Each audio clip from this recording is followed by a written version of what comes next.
को दें। Item number 20 सुश्री सयोनी घोष। बोलो।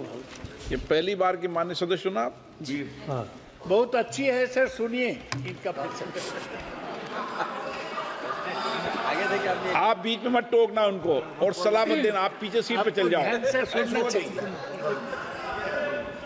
धन्यवाद अध्यक्ष महोदय, आपने मुझे बोलने का मौका दिया। मैं जादवपुर लोकसभा क्षेत्र से पहली बार चुनकर इस सदन में आई हूं और मैं धन्यवाद देना चाहती हूं मेरी लीडर ममता बनर्जी और अभिषेक बनर्जी का और जादवपुर लोकसभा क्षेत्र के सारे वोटरों का, जिन्होंने मुझे भारी बहुमत से जिताया और इस सदन में भेज के बीजेपी को एक पैगाम दिया कि पश्चिम बंगाल में माननीय सदन में इन नेताओं को धन्यवाद नहीं होता। आप और ये संदेश सर, ये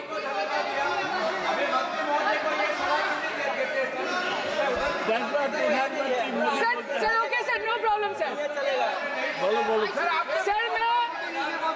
सर मैं धन्यवाद देना चाहती हूँ जादवपुर लोकसभा क्षेत्र के लोगों का, जिन्होंने मुझे भारी बहुमत से यहाँ पे जिता के भेजा और ये पैगाम दिया कि पश्चिम बंगाल में नफरत की रणनीति और धोखेबाजी की राजनीति नहीं चलेगी।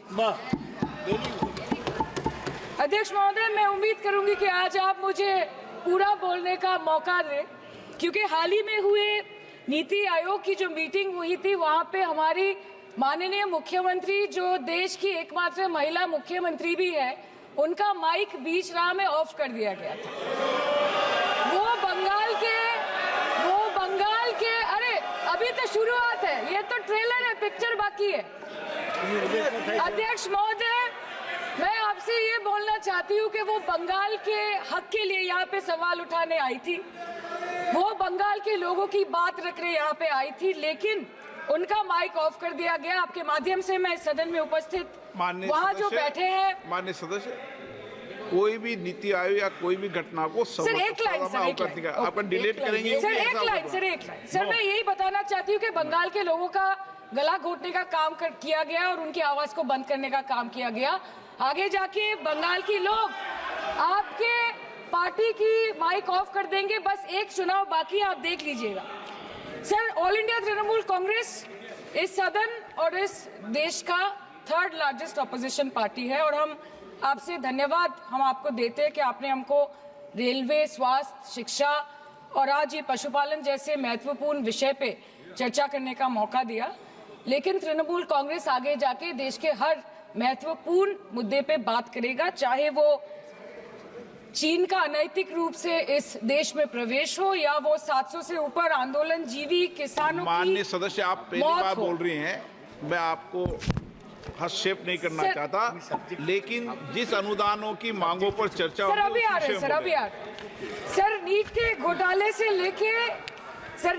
घोटाले से लेके जीएसटी के बोझ तक, एयरपोर्ट की छत टूट जाने से लेके रेल पटरी से छूट जाने तक, तृणमूल कांग्रेस के सदस्य, हर सांसद देश के हर गंभीर मुद्दे पर चर्चा करेंगे। बस यही आपको बोलना था।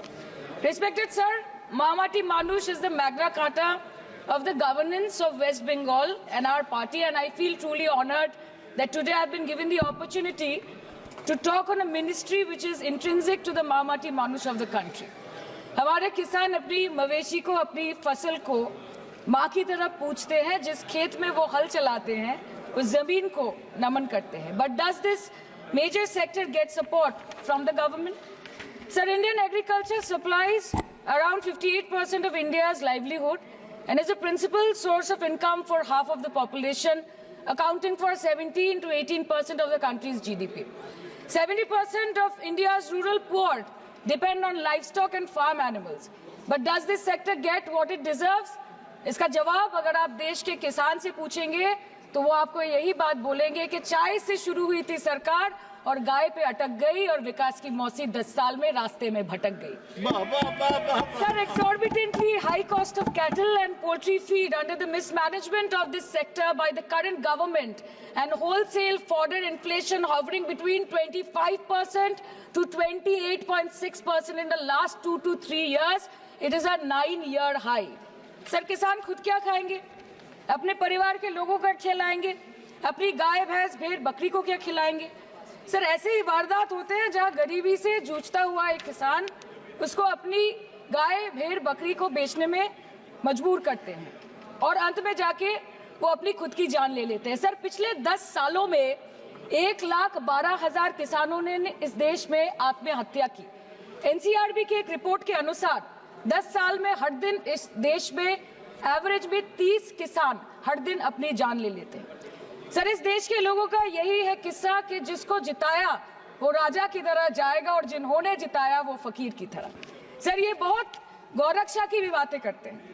देश के लोगों को ये पता होना चाहिए that there is a fodder crisis in India and the union minister has himself stated in a written reply in Rajya Sabha that yes, the country is deficit in fodder. So it means that cows are dying without food in government-owned goshalas, especially the BJP-ruled state.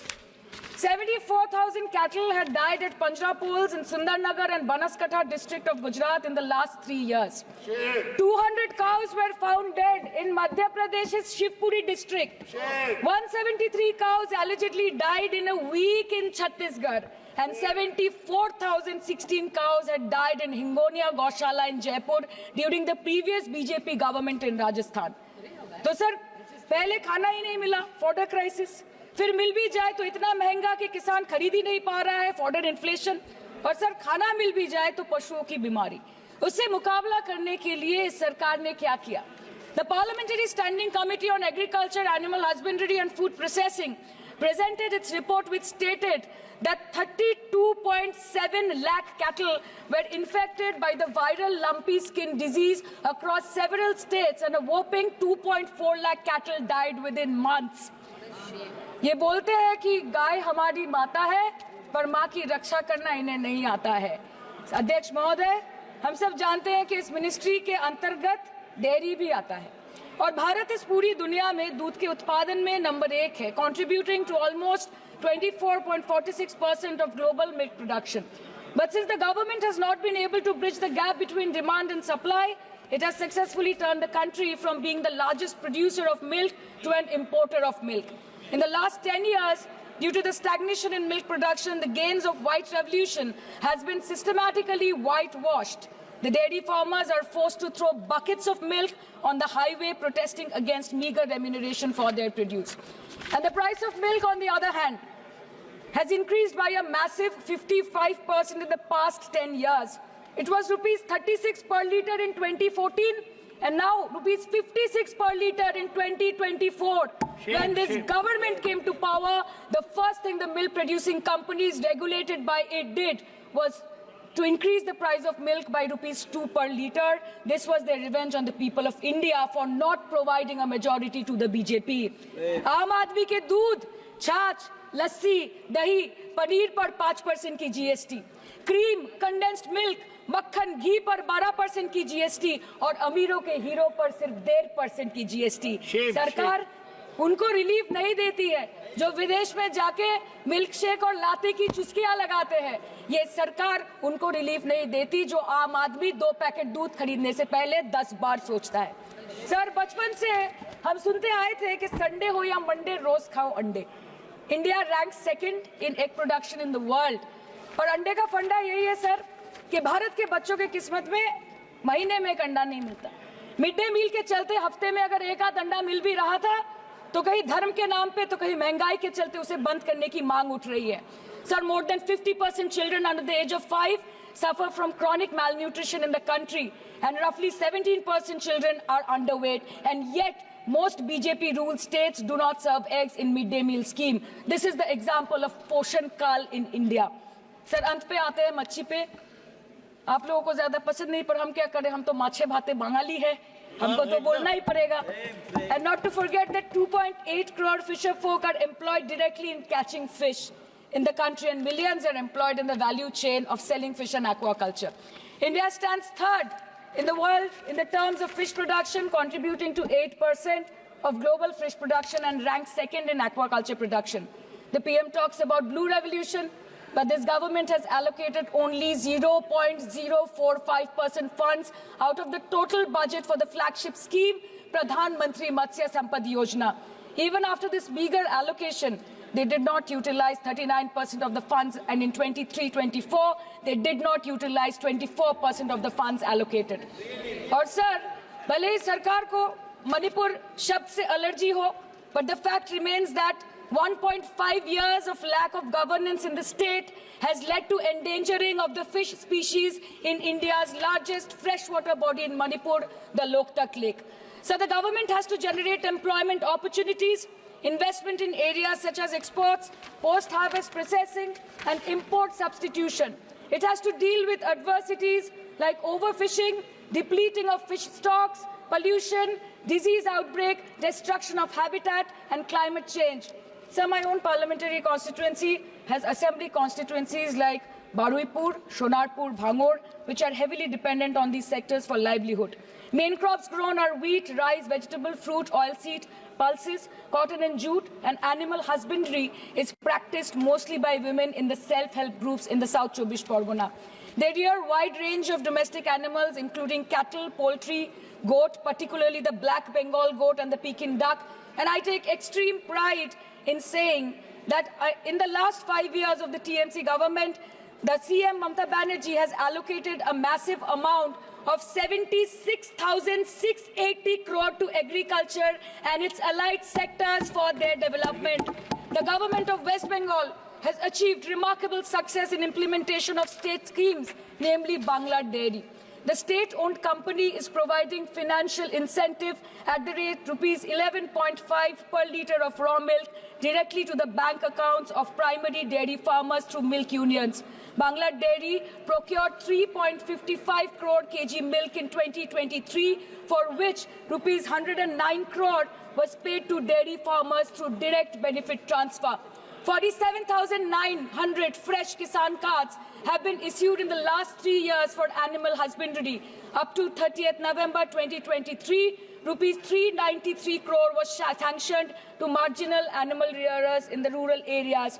Bangla Shosho Bima scheme, a fully state-funded scheme for crop insurance. Total 1.28 crore farmers were enrolled under the scheme during 23-24. 70 lakh farmers got claim settlement worth rupees 247 crore. 76,049 farmers are getting pension amounting to rupees 1,000 per month under Joy Bangla scheme.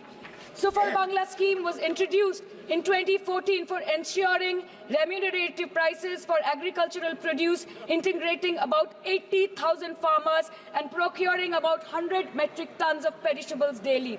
The annual turnover of this project is now rupees 106 crore. 77 new stores have been opened in financial year 23-24.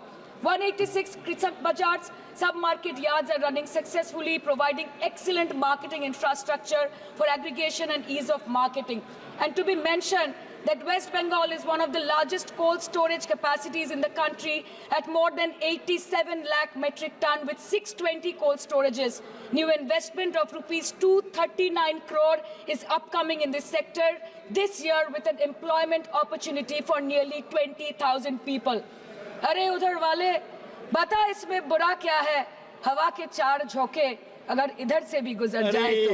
Now coming to the demands of pending funds from the Government of India to West Bengal on animal husbandry and welfare.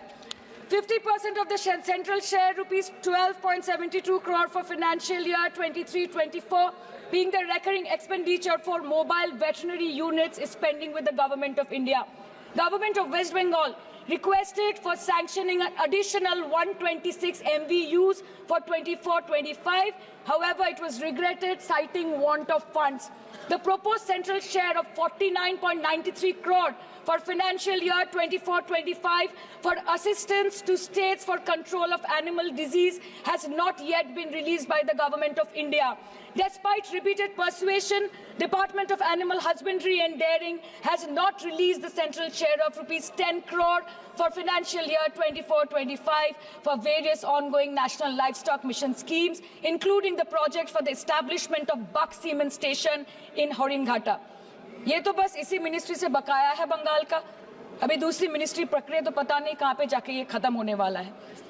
Madam, मैं बस ये कहना चाहती हूँ कि इस BJP सरकार ने पिछले 10 सालों में इस देश के लिए क्या किया, उससे बड़ी तालिका बनेगी कि 10 साल में क्या क्या कर सकते थे पर किया नहीं. 2014 में जो किसान मोदी है तो मुमकिन है सोच के और अच्छे दिन के ख्वाब देख के बीजेपी को वोट दे रहा था, आज 10 साल बाद वो बोलता है कि मोदी है तो नामुमकिन है। शायद अभी वो किसान है भी नहीं। तो इसीलिए मैं बोलना चाहती हूँ कि समय बड़ा महत्वपूर्ण होता है अध्यक्ष महोदय, और बड़ा बलवान। बंगाली में हम एक बात बोलते हैं कि समय गेले साधन होबे ना। इसका मतलब यही है कि अगर समय चला गया तो साधना नहीं होगी, अगर भक्त रूठ गए तो आराधना नहीं होगी। और 3 से 303 से 240 के आंकड़े बोलते हैं कि इस बार जो आप चले गए तो दोबारा लौटने की संभावना नहीं होगी। तो यही बोल के मैं अपनी बात खत्म करती हूँ। Thank you so much.